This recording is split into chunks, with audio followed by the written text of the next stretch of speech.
Hello, good morning to everyone. Welcome to our channel Commerce Solution.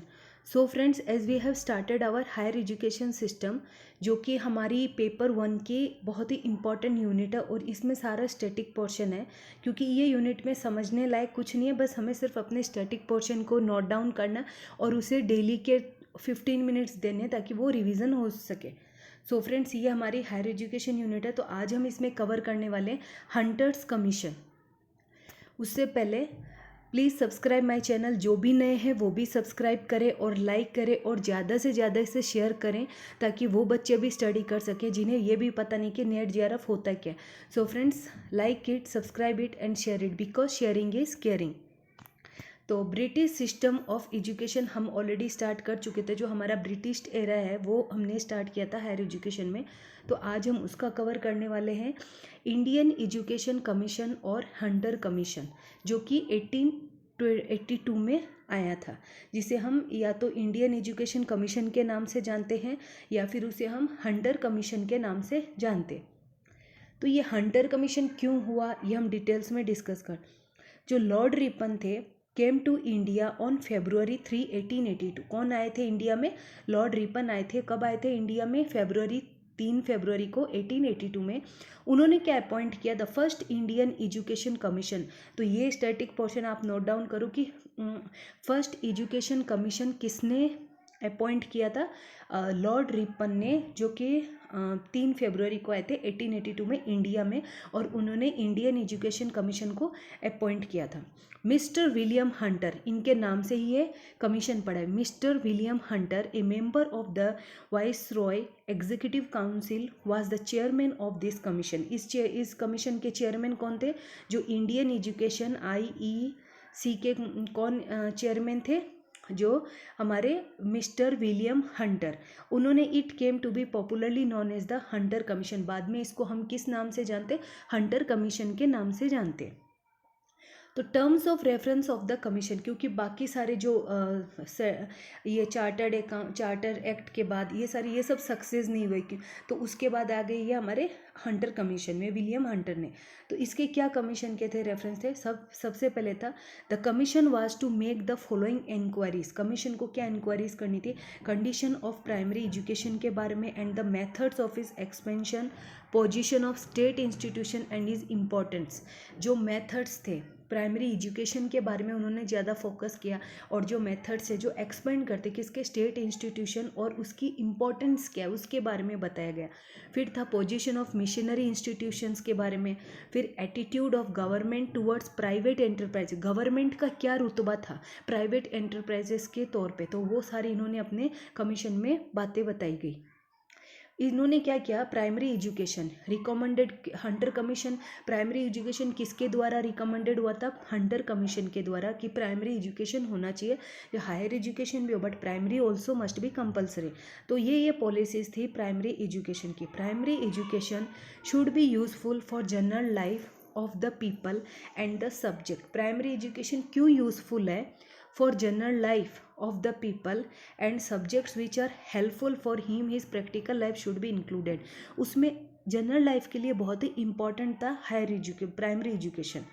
इसमें medium of instruction कौन सा? Should be vernacular और Indian language. उसमें जो primary education था, जो हमारी बचपन की जो शिक्षा होती है, जो बचपन से लेके प्राइमरी एजुकेशन, वो किस में होनी चाहिए? हमारी इंडियन लैंग्वेज में, जिसको हम वर्नाकुलर लैंग्वेज भी बोलते। तो यहाँ से डायरेक्टली क्वेश्चंस पूछे जाते हैं क्योंकि वो इंडियन भाषा में होनी चाहिए। Government should make a constant effort for its progress, expansion and development. Government को प्राइमरी एजुकेशन के लिए, गवर्नमेंट को, सरकार को एक कांस्टेंट एफर्ट देना चाहिए प्रोग्रेस, एक्सपेंशन और डेवलपमेंट के लिए। प्राइमरी एजुकेशन क्या है? Should aim not only at preparing the student to enter into the higher education but it should aim at spreading public education knowledge. यहाँ पे सबसे मेन चीज़ किस पे फोकस की गई कि प्राइमरी हंटर कमीशन में ये बोला गया था। तो एक चीज़ आप नोट डाउन करो कि डायरेक्टली हंटर कमीशन किससे रिलेटेड है? प्राइमरी एजुकेशन से। उसमें ये बोला गया कि आप सिर्फ हायर एजुकेशन पे फोकस मत करो, आप प्राइमरी एजुकेशन पे इतना फोकस करो कि वो सिर्फ हायर एजुकेशन के लिए नहीं बने कि प्राइमरी एजुकेशन मजबूत होना चाहिए, हमारा बेस इतना मजबूत होना चाहिए कि वो सिर्फ नॉट ओनली वो किस पे फोकस करे हायर एजुकेशन, बल्कि वो पब्लिक एजुकेशन ऑल्सो उसमें स्प्रेड करे सोसाइटी में, उस चीज़ को अपने मतलब संस्कारों को अपने एजुकेशन को स्प्रेड करे। तो दैट ये था हमारे हंटर कमीशन का। इसका क्यूरिकुलम कैसा था? State should have a free hand to frame the curriculum.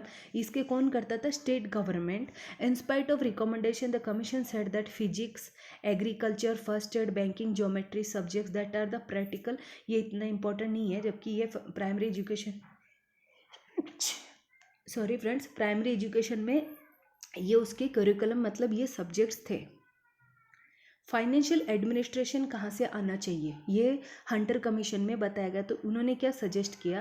That the local bodies, provincial government should give some aid for this. कौन देगा फाइनेंशियल मतलब जो सपोर्ट है हायर एजुकेशन को, कौन देने वाला? लोकल बॉडीज़ और प्रोविंशनल गवर्नमेंट अपना योगदान देंगे। Finance for the schools in the villages and city should be separated.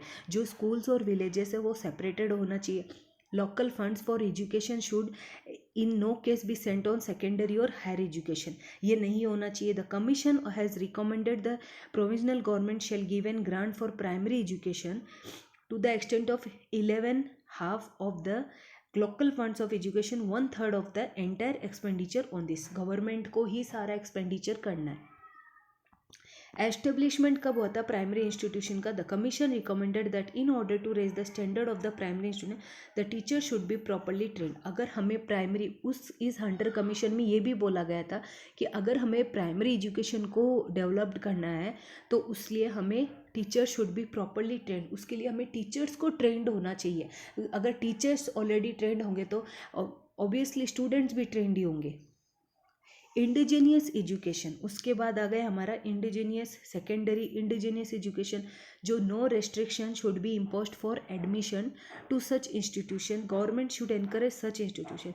Government इसमें क्या बोला गया है कि गवर्नमेंट को अपने इंडिजीनियस एजुकेशन को सपोर्ट, उसको रेस्ट्रिक्ट मत करो बल्कि उसको सपोर्ट करो। जैसे वॉलेंटरीली होना चाहिए, have over administration to the municipal board and district boards के through. Poor student should be given stipend and scholarship, मतलब पुअर जो पिछड़ापन है, जो गरीब लोग हैं, उनके बारे में इस एजुकेशन में बात हुई थी। उन्होंने क्या बोला कि पुअर स्टूडेंट्स लोगों को हेल्प करनी चाहिए, ना कि उनको इग्नोर करो बट उनको भी हेल्प करो पढ़ाई में। तो ये सारे हमारे हंटर कमीशन के द्वारा ही पॉसिबल हुए थे। सेकेंडरी एजुकेशन में क्या बोला गया है? The government should give the administration organization of secondary education into hands of efficient and able Indians. मतलब गवर्नमेंट को किस पे फोकस करना है, ये सेकेंडरी एजुकेशन किसको देना है? किसके हाथों में? एफिशिएंट एंड जो एबल इंडियंस है, जो काबिल जो इंडियंस थे, उनके हाथ में सेकेंडरी एजुकेशन दे दो। उनका करिकुलम भी अच्छी तरीके से बनाओ और English should be continue as the medium of instruction. English होना ही चाहिए, अगर इंग्लिश नहीं होगी तो ये नहीं होगा। और इस कमीशन में 2 करिकुलम थे, ए और बी। उसके बाद हमारे हायर एजुकेशन की बात होती है, उसमें हमने एजुकेशन ऑफ द वुमेंस की भी बात आई है और हायर एजुकेशन की, उसमें हम इंग्लिश में मुस्लिम एजुकेशंस को भी एफर्ट करेंगे। खाली एजुकेशन फॉर वुमेंस के भी क्या था? फ्री एजुकेशन देना है। Appointed of lady teacher, lady inspectress, liberal, मतलब जो स्त्री थी, मतलब जो फीमेल थी, उन लोगों को भी हमें आगे बढ़ाना है। जो not only the main persons, ये उस हंटर कमीशन के थे। डिफरेंट करिकुलम्स, अलग अलग करिकुलम्स होने चाहिए गर्ल्स के लिए, डिसेंट अरेंजमेंट्स होने चाहिए, हॉस्टल्स होने चाहिए उनके लिए, स्पेशल अरेंजमेंट्स होने चाहिए। पर्दा, एजुकेशन ऑफ पर्दा ऑब्जर्विंग लेडीज़, जो पर्दा जो मुस्लिम थी उन लोगों के लिए भी अलग सिस्टम था पढ़ाई करने का, उनके लिए भी बहुत सारे इंसेंटिव्स और बहुत सारी सुविधाएं दी गई मुस्लिम औरतों को भी।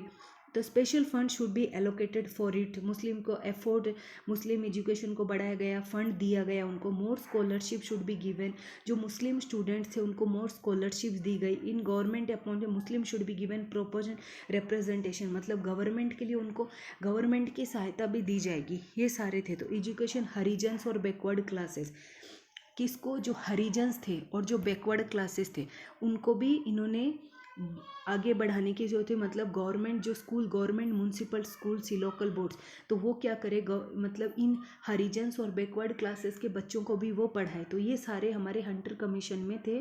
सो फ्रेंड्स, आज हमारा हंटर कमीशन पूरा हो गया, क्योंकि यहाँ से डायरेक्टली क्वेश्चंस पूछे जा, जो मेन थे मैंने आपको ऑलरेडी करवा दिए। बाकी सब आप अगर if you can go through the PPT then you can go. So friends, for today only this much. Please subscribe my channel and ज़्यादा से शेयर कीजिए, लाइक कीजिए और सब्सक्राइब कीजिए। So thank you, bye bye.